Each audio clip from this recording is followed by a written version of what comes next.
Hello students, welcome again in Physical Chemistry's video lecture series and we are discussing one of the topic of gaseous state. So last video में अपन ने बात की कि gases के लिए कुछ ऐसे प्रॉपर्टीज़ होती हैं जिनको अगर अपन मेज़र करेंगे तो it will be easier to study gases और उनको अपन मेजरेबल प्रॉपर्टीज़ के नाम से बोलते हैं। जैसे अपन प्रेशर गैस का मेज़र कर सकते हैं, टेम्परेचर, उसकी वॉल्यूम मेज़र कर सकते हैं या फिर नंबर ऑफ़ मोल्स या अपन मास मेज़र कर सकते हैं। तो जैसे कि अपन ने लास्ट लेक्चर में बात की कि गैस के नंबर ऑफ़ मोल्स या मास मेज़र करने के लिए अपन उसको एक कंटेनर में रख के खाली कंटेनर और गैस से भरे हुए कंटेनर का जो मास का डिफरेंस है वो पता लगाएंगे तो अपने को मास पता लग जाएगा और अपने को गैस के बारे में पता है तो अपने को नंबर ऑफ़ मोल्स पता लग जाएंगे and then we can also calculate number of particles also.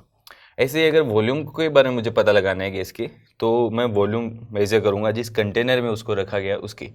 तो ऐसे ही वॉल्यूम भी अपन ईजिली मेज़र कर सकते हैं और टेम्परेचर को मेज़र करने के लिए अपन थर्मोमीटर का यूज़ कर सकते हैं जो गैस के टेम्परेचर का मेजरमेंट कर सकती है। ऐसे ही अपने को प्रेशर का मेजरमेंट करने के लिए कोई एक डिवाइस की ज़रूरत पड़ेगी। जो गैस का प्रेशर है वो दो टाइप से हो सकता है। एक तो हो सकता है कि अपने पास एक गैस रखी हुई है कंटेनर में, तो इस केस में अपन या तो उसका प्रेशर का मेजरमेंट करेंगे। तो इस केस में जब अपन उसके प्रेशर का मेजरमेंट करेंगे तब अपन एक डिवाइस यूज़ करेंगे, इसका नाम होगा मैनोमीटर। और या फिर अगर अपन देखें अपने अर्थ को, अपनी अर्थ के चारों तरफ जैसा कि अपने को पता है एटमॉस्फेयर है और वो जो एटमॉस्फेयर है उसमें बहुत सारी गैसेस हैं और उनके गैसेस के पार्टिकल्स हैं। अब ये जो गैसेस के पार्टिकल्स हैं ये कंटिन्यूसली अर्थ की सरफेस से हिट करते रहते हैं। जब ये अर्थ की सरफेस को हिट करेंगे तो वो एक प्रेशर अप्लाई करेंगे और उस प्रेशर को अपन बोलेंगे प्रेशर ड्यू टू एटमॉस्फेयर, यानी कि एटमॉस्फेरिक प्रेशर, और इसको अपन लिखेंगे PATM। और ऑब्वियसली ये वाला जो प्रेशर क्रिएट हुआ है ये भी गैसेस की वजह से क्रिएट हुआ है और यहाँ पे जो गैस अपन कोई रखे हैं कंटेनर में उसके जो पार्टिकल्स हैं वो वॉल से हिट करेंगे और वो प्रेशर इम्पार्ट करेंगे। सो यहाँ पे भी अपन एक प्रेशर कैलकुलेट कर सकते हैं। तो ये दो जो अलग अलग सिचुएशन है, इस सिचुएशन में एक में बहुत छोटी बॉडी अपने पास गैस का प्रेशर मेजर करने के लिए, बट एक में बहुत ही बड़ी बॉडी में अपन एक गैस का प्रेशर मेजर करना चाह रहे हैं। सो यहाँ पे अलग अलग अपन डिवाइस यूज़ करते हैं। किसी भी कंटेनर की अंदर जो गैस है उसके प्रेशर को मेजर करने के लिए मैनोमीटर यूज़ करेंगे और जो एटमॉस्फेयर है उसकी वजह से प्रेशर को मेजर करने के लिए अपन बैरोमीटर यूज़ करेंगे। ये वाले लेक्चर में अपन पर्टिकुलरली बैरोमीटर के बारे में बात करेंगे कि बैरोमीटर का कंस्ट्रक्शन कैसे किया जाए, उसका यूज़ कैसे किया जाए, कैलकुलेशन कैसे किया जाए और उसमें अगर कुछ फॉल्ट है तो उसको कैसे रिमूव किया जाए। अपन इसी लेक्चर में बैरोमीटर के बारे में डिटेल में बात करेंगे। जो बैरोमीटर होता है वो एक बहुत ही सिंपल डिवाइस है जिसमें एक मर्क्यूरी का बाथ होता है। यहाँ पे एक बाउल में मर्क्यूरी रखा गया है और इसके अंदर एक इन्वर्टेड ट्यूब होती है जिसका जो डायमीटर है वो बहुत ही कम होता है। डायमीटर है इस इन्वर्टेड ट्यूब का वो बहुत ज़्यादा कम है। अब क्या होगा कि जब गैस के जो पार्टिकल्स हैं जो कि एटमॉस्फेयर में, तो गैस के जो पार्टिकल्स हैं वो इस सरफेस पे हिट करेंगे और जब वो इस सरफेस पे हिट करेंगे और इस सरफेस से हिट करेंगे तो उसके फोर्स की वजह से जो कुछ मर्क्यूरी होगा इस कॉलम में, इस मर्क्यूरी कॉलम में वो राइज करेगा। लेट्स सपोज वो कोई हाइट h तक उसने राइज किया है। अपन कुछ 3 पॉइंट सेलेक्ट कर सकते हैं इसकी कैलकुलेशन के लिए। Let's suppose this is point A, let's suppose this is point B and this is point C। और ये जो तीनों पॉइंट हैं A, B और C वो एक ही लेवल पे हैं। तो जैसे अपन ने लास्ट वीडियो में बात की थी कि अगर किसी भी लिक्विड में सेम लेवल पे अपने पास पॉइंट्स हैं तो उन तीनों का, चारों का जितने भी पॉइंट्स हैं सबका प्रेशर इक्वल होगा। अपन बोल सकते हैं PA is equals to PB is equals to PC। और ये जो PB प्रेशर है इसको अपन एक दूसरी टेक्निक से भी लिख सकते हैं, हाइट ऑफ लिक्विड कॉलम के तरीके से लिख सकते हैं।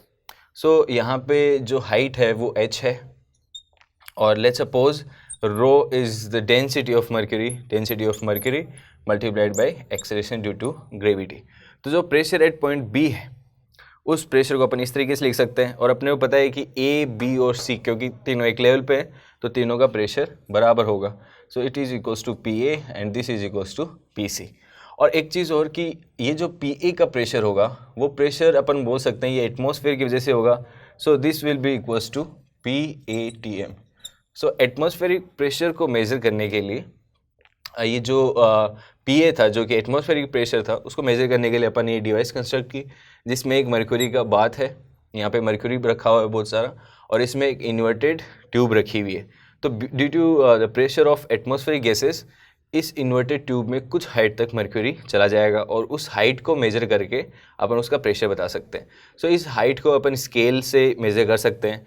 एच अपने को पता होगा, डेंसिटी ऑफ मर्क्यूरी अपने को पता होगी, एक्सेशन ड्यू टू ग्रेविटी अपने को पता है, तो अपन एटमॉस्फेरिक प्रेशर कैलकुलेट कर सकते हैं। सो नॉर्मली जब अपन सी लेवल पे जाते हैं, अर्थ पे जब नॉर्मली अपन सी लेवल पे जाते हैं और इस डिवाइस का अपन यूज़ करें, तब ये जो हाइट आती है वो आती है 760 सेंटीमीटर, और we can call it 760 mm। इसलिए अगर आपको लास्ट लेक्चर से पता होगा, सो अपन किसी भी लिक्विड कॉलम के हाइट के तरीके से भी प्रेशर को एक्सप्रेस कर सकते हैं। जैसे इस प्रेशर को मैं बोल सकता हूँ, this is 76 centimetre of Hg, और I can call it 760 mm of Hg was the atmospheric pressure. इसको अपन इस तरीके से बोल सकते हैं। तो जनरली अर्थ पे सी लेवल पे जब जाएंगे तो अपने को इतना प्रेशर मिलेगा। और यहाँ पे दो क्वेश्चन है। एक क्वेश्चन ये कि यहाँ पे मर्क्यूरी ही क्यों यूज़ किया गया, क्या अपन कोई और लिक्विड यूज़ कर सकते थे। और दूसरा क्वेश्चन ये कि अगर अपन सी लेवल से ऊपर लेवल पे जाएंगे, सी लेवल से अगर अपन let's suppose we are climbing on a mountain, so this pressure should increase और डिक्रीज। ये वाले क्वेश्चन का अपने को आंसर करना है।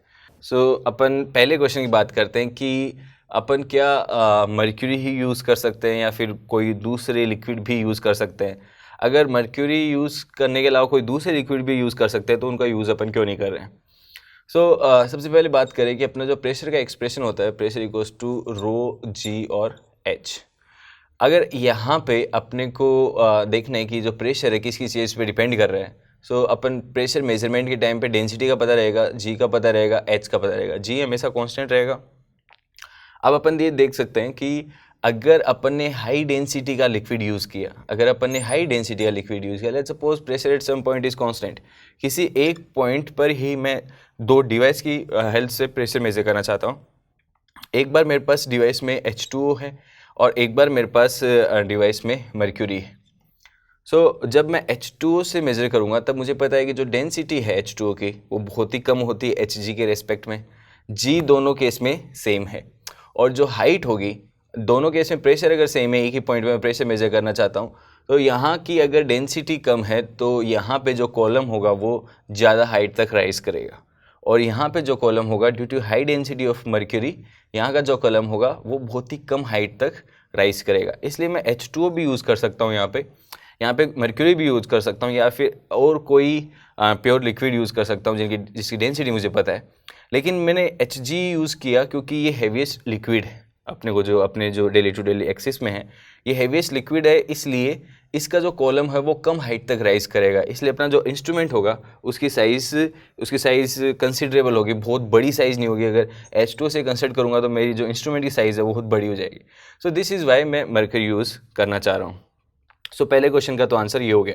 दूसरा क्वेश्चन जो अपन डिस्कस कर रहे थे कि जैसे जैसे अगर मैं अर्थ पे जैसे जैसे हाइट गेन करूँगा तो प्रेशर की वैल्यू में क्या चेंज आना चाहिए, एटमॉस्फेरिक प्रेशर की वैल्यू में क्या चेंज आना चाहिए। ये सोचना बहुत ही ईजी है कि जैसे जैसे मैं हाइट पे राइज करते रहूँगा तो ये जो कॉलम है गैस का जो प्रेशर क्रिएट कर रहा है एटमॉस्फेयर पे, उसका जो हाइट है वो कम होते रहेगा।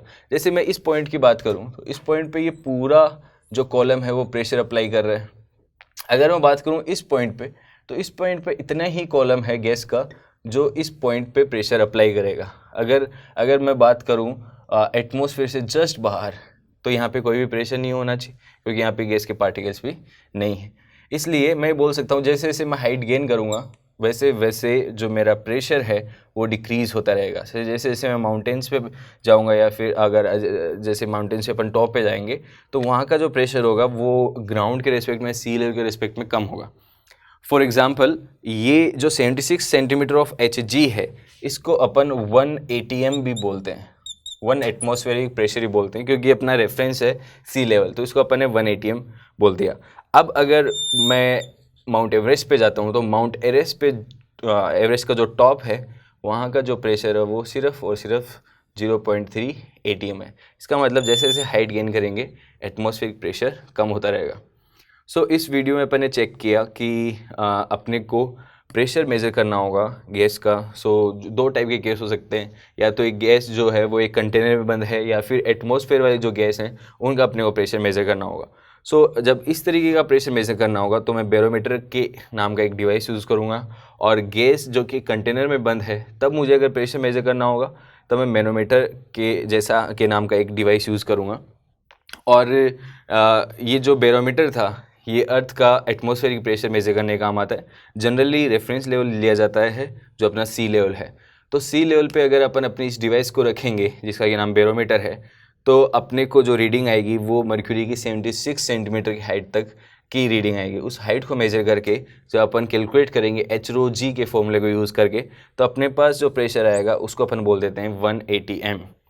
और फिर अपन ने बात की मर्क्यूरी को अगर अपन यूज़ करेंगे तो जो कॉलम की हाइट होगी कम होगी because of the high density of mercury, और जैसे जैसे अपन हाइट पे जाएंगे ये जो प्रेशर होता जाएगा कम। So this is it in this video. Thank you very much.